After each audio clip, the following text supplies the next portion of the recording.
final will be a short type of IYPT, the International Young Physicist Tournament. We have only a report and an opponent. In the official IYPT, we have also a reviewer team.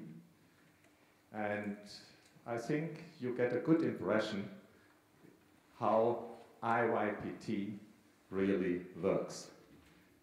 And in front of you, you see a line of so-called jury members. The jury members give grades from 1 to 10. And I think it's a good idea to have a short impression where the jury members come from. Good morning. My name is Bobinger. I come from Hamburg, and we have a school there, St. Ansgar School, and we train our students to, well, they didn't win this time, but nevertheless, we try.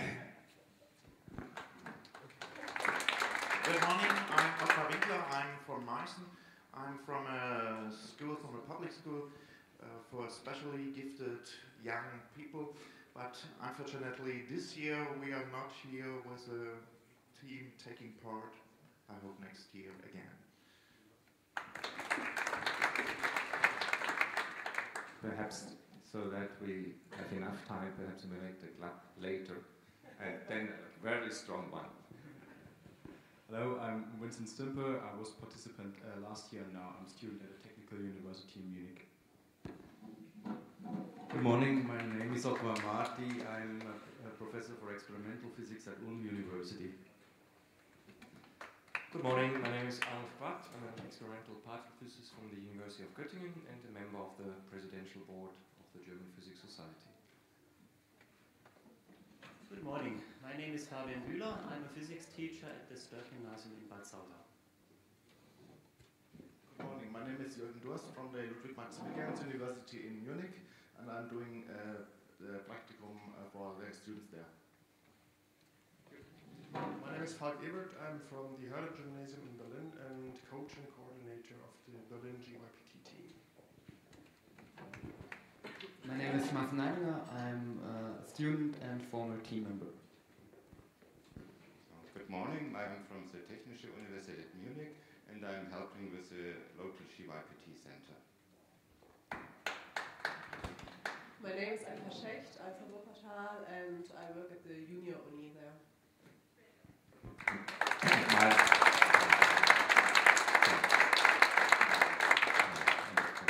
Short also, I want to introduce myself. My name is Rudolf Lehl. I'm now a young pensioned physics teacher and also a member of the board of the German Physics Society. And now we start with the first fight. The first fight, the scene you see, the artificial muscle. And Fabian Eller is the reporter.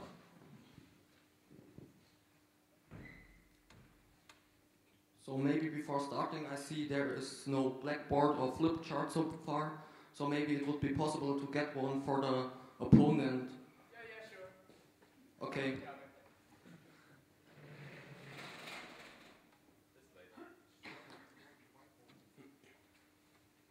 So I think then we could start.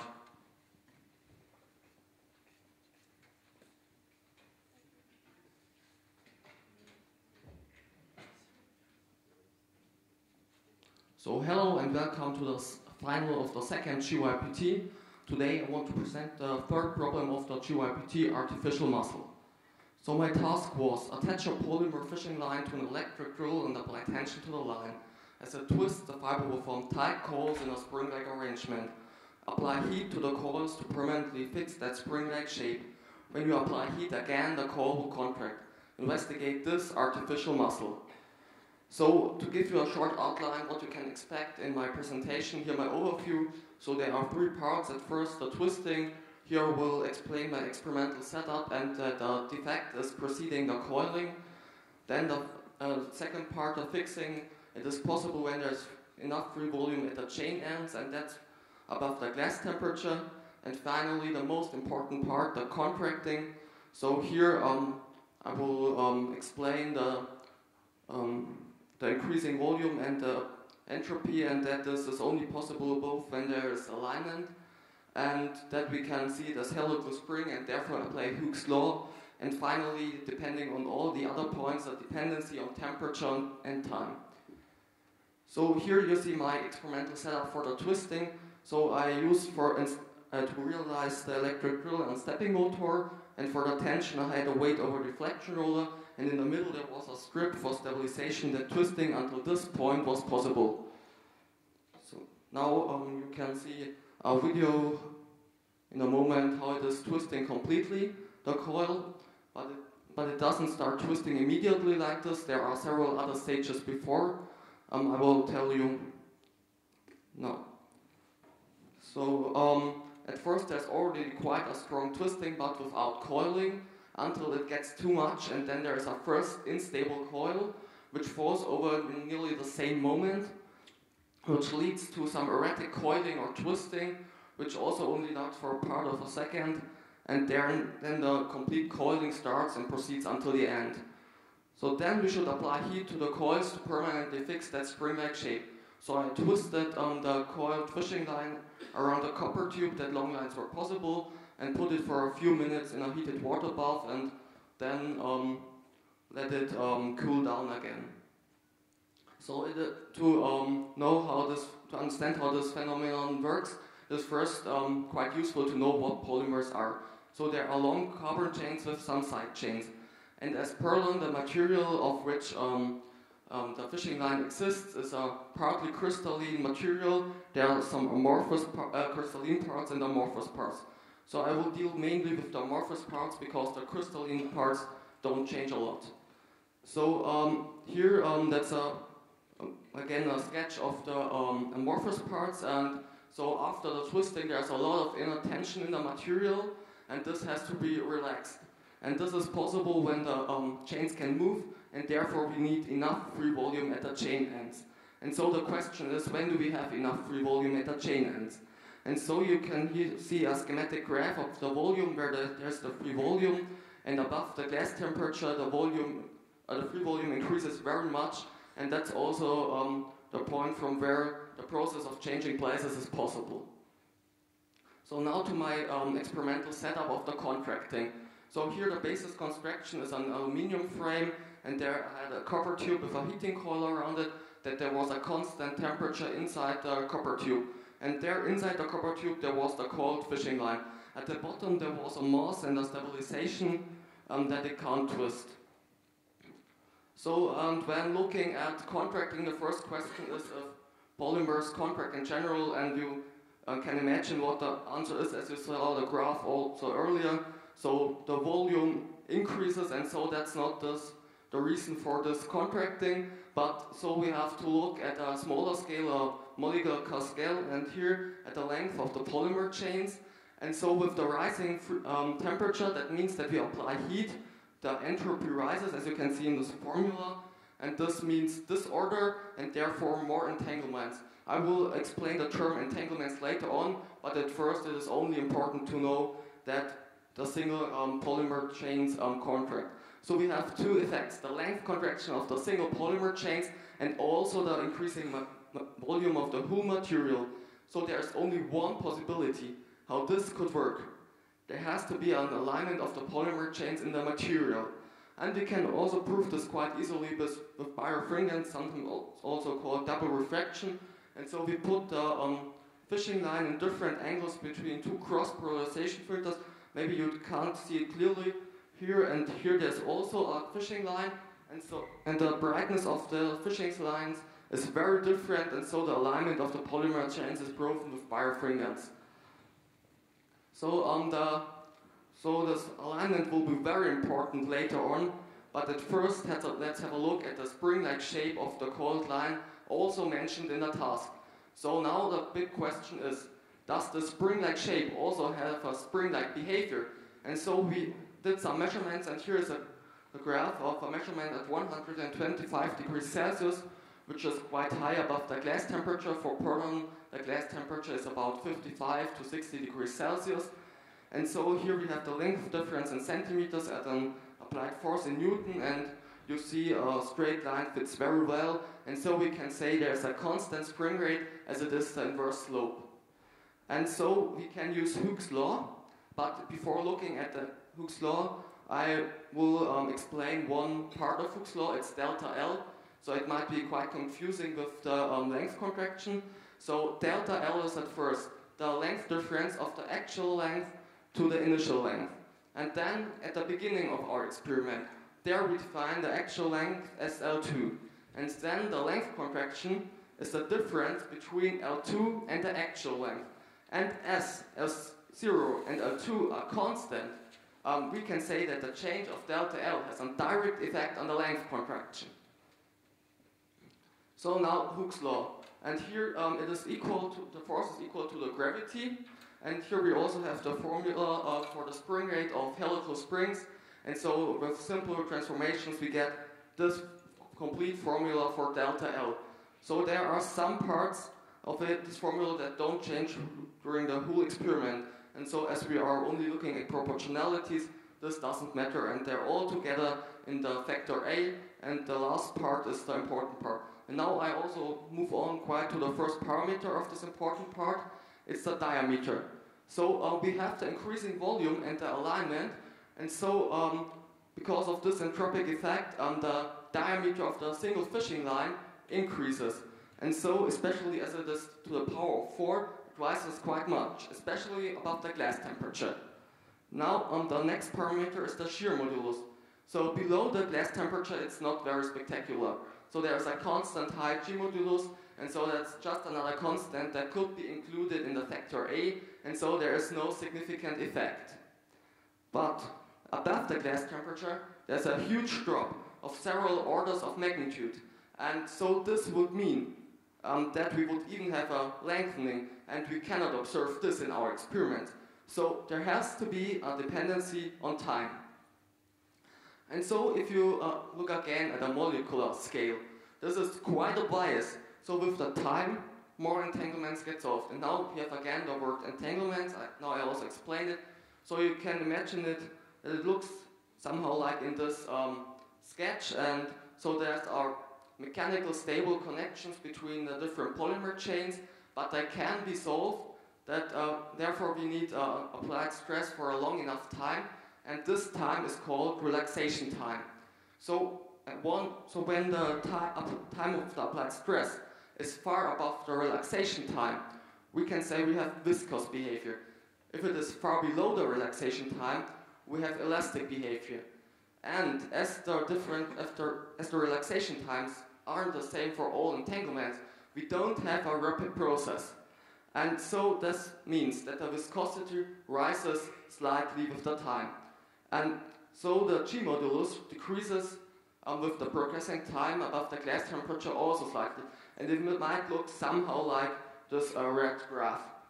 But that's only a sketch. We could imagine how it could look like. And so before looking at the last parameter, the mass, here we have again the whole formula. And we recognize that no part of it can turn negative. So the whole formula cannot turn negative. So that means that the coil cannot get shorter than the initial length. So the mass is a proportionality factor. And so when there's a bigger mass, there's a bigger delta L and also a bigger length contraction. So we can say for a maximum length contraction, a mass causing nearly yield stress would be best. Above yield stress, the structure would get destroyed and we wouldn't have this effect anymore. So now to my conclusion. I should investigate this artificial muscle. So for the twisting, there are several steps until complete coiling starts.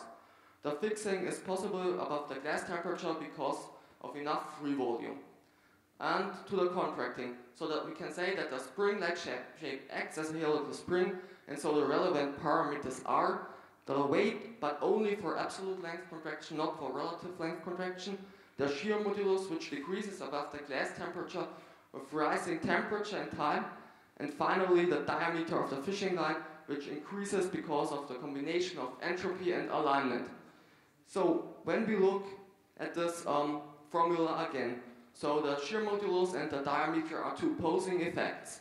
And also when you look at the molecular reason for them, so with the shear modulus there are less entanglements, and with the diameter there are more entanglements. So we can say that the length contraction is dependent on the number of entanglements. And when we move on again to a macroscopic scale, we can say that the faster we heat the coil up, the bigger the length contraction is. So this was my presentation. Thank you for your attention.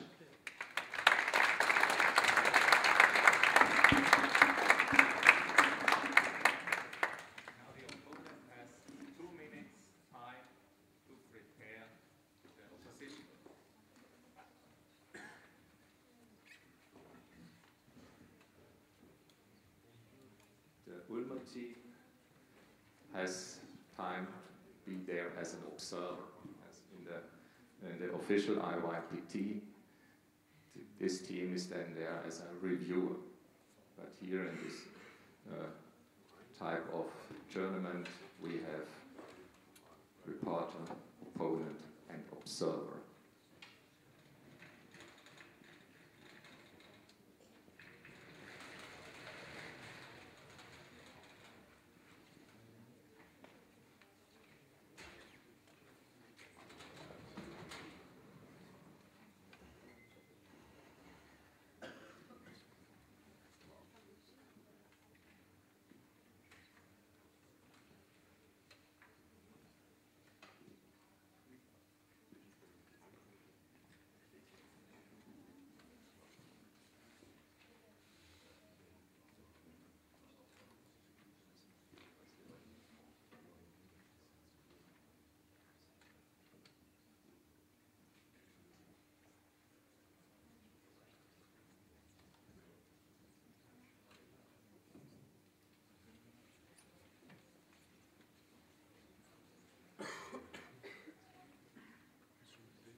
Thank you, Fabian, for your very interesting talk. And I would actually like to ask you a few questions regarding your talk. For example, I would like to ask a question in regards of your experimental setup. So which experimental setup? So I had more experimental setups. So the first one, or so for the twisting or for the contracting? And actually, could you show me maybe your first slide of your experimental that I've used? The one with weight? Oh, yes. Yeah. The one previous. Yeah, this is exactly. I would like to ask why you use a stepping motor instead of an electric drill. In the task, it was quite clearly given that you had to use an electric drill, and I would like to know why you disregarded this and used a stepping motor instead, and what purpose that has. Yes. So you can't really say that I used it instead. So you can compare it very well to an electric drill. So it also twists, and we can control it very well over a microcontroller, and so it twists also not as fast as a normal electric drill, and so the fishing line gets a better quality, which is a good precondition for further investigations. I see. And furthermore, I would also like to ask why use exactly a stiff stabilization. You're claiming that there's twisting to this point, but why do you actually want to keep the twisting in this part of the fishing line? So yes, here if the complete fishing line would twist, also it would twist at the deflection roller and the weight, and so this effect wouldn't be as good. And so the strip for stabilization, it was on the ground, and so it can't move, and so it couldn't twist, and so the twisting was possible to this point, and it was inhibited to untwist, as it wouldn't be if we wouldn't use this. Okay, Adi, thank you. Could we please proceed to the next slide? Yes. And the one after that, I mean, the video was quite clear, I made there.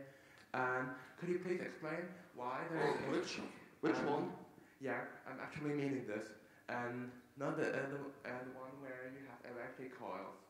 I would like to know why there is first an erratic coiling and twisting, and could you actually tell me when the homogeneous twisting and coiling actually starts? Yeah, so at first my question is this first part clear? So this one and this one. So are these two parts clear? Then we can use this as basic. So are these two parts clear to you? The first two steps. I didn't understand. Could you please repeat? So are these two first steps clear to you? So then we can use this as basic for. I'm meaning this. Okay. So when this first unstable coil, so there is nothing where. So when there are already more coils, so it is the other coils or the basic where it starts to twist. But here there is nothing where, so it falls over, and so there is. It's also a change of the cross section, and so this is a irregularity, which also leads then to this called twisting, to this erratic coiling or twisting, because then there is, yes, it's the twisting is until this point some different as the other, because there's some more torsion, and so it's quite erratic then. Okay. Maybe you should proceed to the next slide. What? The one after that. Oh. Right. This here me. You then apply heat to the coil to permanently fix that wing-like shape. And you use the water bath. Could you please tell me why and what temperature you actually use for the water bath? So I used usually 80 degrees Celsius. So that's above the glass temperature, and the water is not boiling, so that's not dangerous if you use it, and so it worked very well for it. Okay. Adi, then you may go on proceed to the next slide again, the one after that, and this two-phase model you regarded. I would like to know if there's actually the possibility that polymer chains appear that only appear out of crystalline or amorphous structures, or are there only polymer chains that offer a mixture of both? So polymer chains have also different lengths, and so they often change between crystalline and amorphous parts, and so that's the normal case as they are very long. But of course sometimes it's also the case, or it could be the case, I could imagine, that there are only crystalline or amorphous parts, but normally there are some transition parts between it. Okay, Adi. And then proceed to the next slide, which I've always had some question to. And in this case, this free volume. Can you actually tell me why this free volume only appears at the end of polymer chains? So this is some of the basics also on which I define my model, and so that's not very easy, but so there maybe you can imagine that when there are the polymer chains, so they lie on each other, and so when there is a chain end, there is rather some space, but that's the real basics of this model, and you have to build on some basics to use them. Okay. In my opinion, the free volume seems quite interesting and seems quite logical, but I'm still wondering about it. But we can regard it later. Maybe proceed please to the next slide. Right. You actually that the free volume above glass temperature is boosting the total volume. And can you actually calculate the total volume, or well, tell me how the total volume depends on the relevant parameters. So I tried this at first and it isn't very easy, so maybe I can search for it.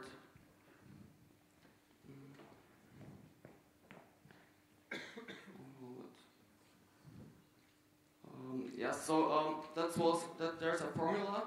It's for the, so we can estimate at first. So that's not,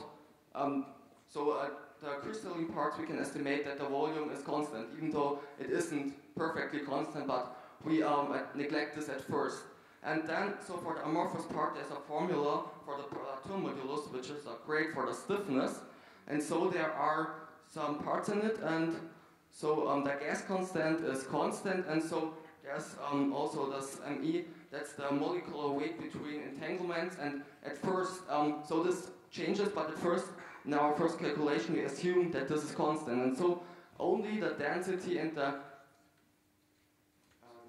so only at first the density and the temperature matter, and so we could say that the volume is directly proportional to the temperature, and so we did some calculations with this formula, and so then we get, so if we heat up the coil from 60 degrees Celsius to 125 degrees Celsius, the volume would increase by the factor 1.11 to 1.13, and but the M8 is not constant, as I told you about the entanglements, that they get more and the distance between the entanglement changes, and so if there are more entanglements, there is also a greater expansion, and so there are also some other effects, maybe if you want I can explain them to you, which also lead to a greater expansion. So I can't quantify them clearly, but that's our first value, and I can say it is more than 11 to 13%. Okay, thanks for showing me this example calculation. I'm sure it makes it quite clear.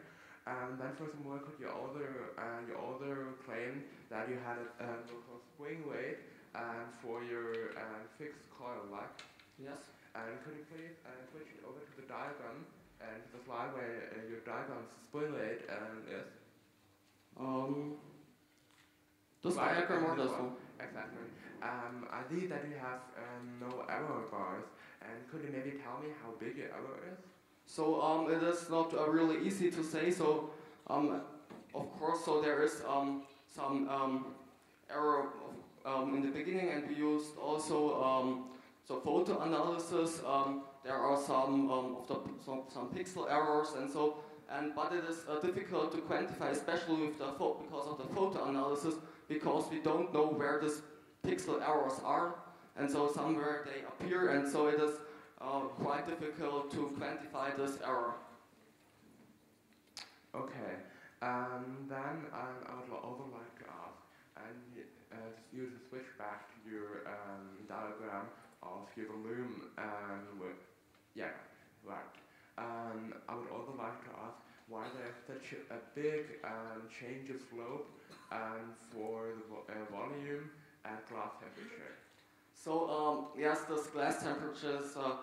At the glass temperature, many material properties of polymers change, and this is a very difficult process, and it is very difficult to understand. And so, if I don't know if there even is a valid explanation what really happens at this glass process, and so I also cannot explain it because you cannot find some research why this really happens. And so there has still some research to be done in this part of science.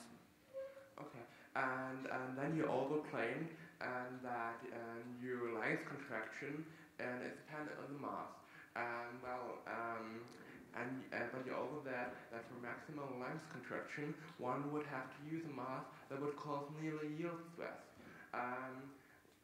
Wouldn't mass causing nearly yield stress not other influences and properties of the polymer chain? So maybe here that's some graphic of the where you see the yield stress, and you see that there is a linear behavior until the yield stress, and so we can estimate that there are no really change until the yield stirs, and only after the yield stirs the structure gets destroyed. Okay, thanks for the questions. Time is up. Thank you very much. Time is over for discussion. And the jury members make now the grades. Please make your grades. Sorry, give the, now we hear it, yes. First give the short questions to the members. Mike. Could we go back to slide 16, which is page 18 in your document?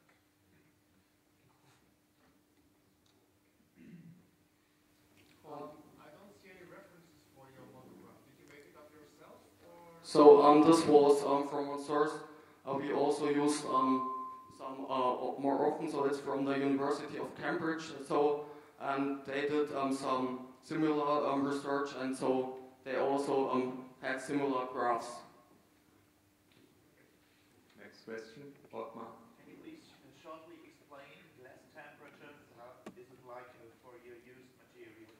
So yes, as I mentioned also earlier, so glass temperature is a very different term, and so there is, you cannot also tell certain temperature, so as maybe for the melting of ice, and so it is different, and it also depends on the definition. So quite recent definition is that you use the free volume for it, so when there's enough free volume, that's the glass temperature, and so it really depends on your definition.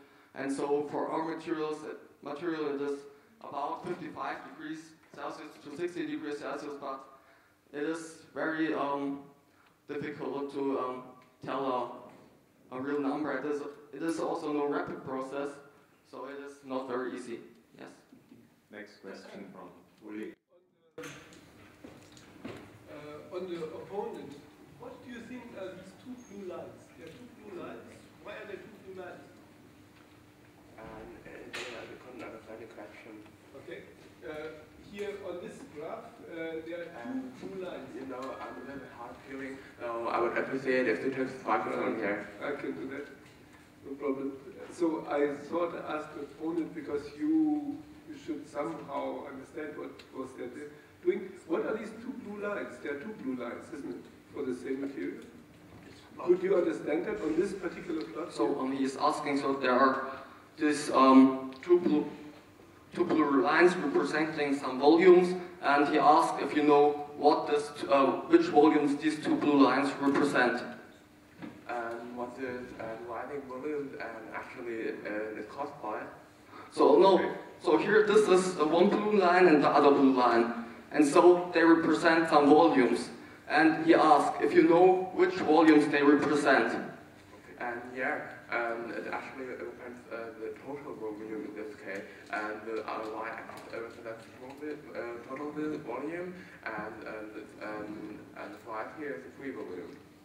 Thank you. Next question? No more questions? One more. Well, on the bottom, you showed some work on polarization. Oh yes. I found that very intriguing, and I couldn't really follow what your conclusion was.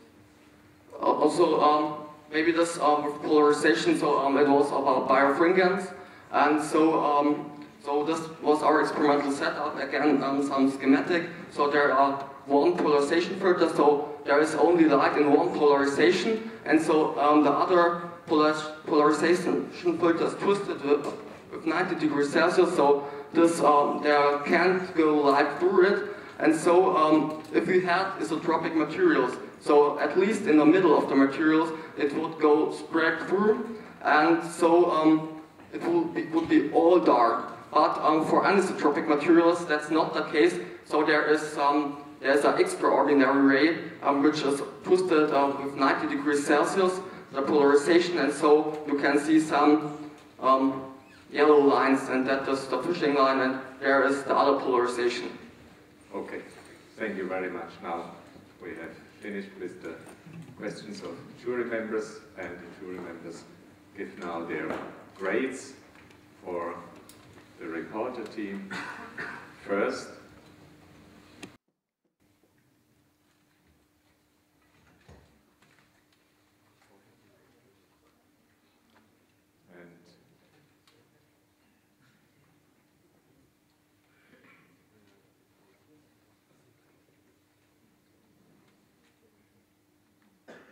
Second. We have all, and we show, please, the grades for the reporter, and please behind to the auditorium. Oh, there's an alarm. Oh, because it's on both sides sometimes. Then I, from the left, 7, 7, 8, 9, 9, 6, 8, 8, 8, 7, 6.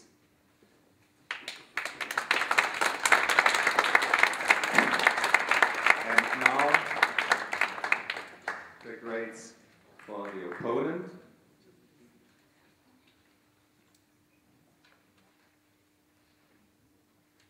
5, 5, 5, 8, 7, 7, 8, 7, 7, 7, 5.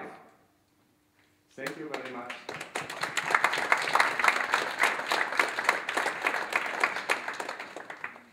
We don't have much time, so that perhaps some response from the jury, if somebody wants to give us feedback, short feedback, please, because we need the time. But one. Well, I was very impressed by the presentation. It's things which most students wouldn't dare to look at. And I was also impressed by the understanding of the opponent. Some more? Okay. You want? So Fabian, I think you, with your report, you did a really great job. We saw that you've done a lot of different theoretical research. Maybe as a hint, maybe next time try to do some more experience, some more testings of your theory to get a bigger variety in your presentation. And Roman, I pretty much liked how you try to go straight forward through the presentation, criticize all the different things. But maybe in the points you criticize, you should go a little bit deeper into the topic, that we see that you try clearly to understand the scientific points and also to comment about these points again, so that we have a nicer discussion. Thank you very much. The very last feedback.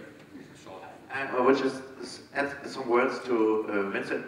I'm very impressed to the reporter of the experimental setup. It makes it quite easy to control the variables, and you should use this to vary your parameters, and for instance the temperature of fixing, and then for the contracting temperature. Yeah, please. More experience. Thank you very much. And now I would say it's better perhaps if you are the observer now, but you are the reporter. Yes, but then we should change the seats. It's better so that they can see what's happening. And I think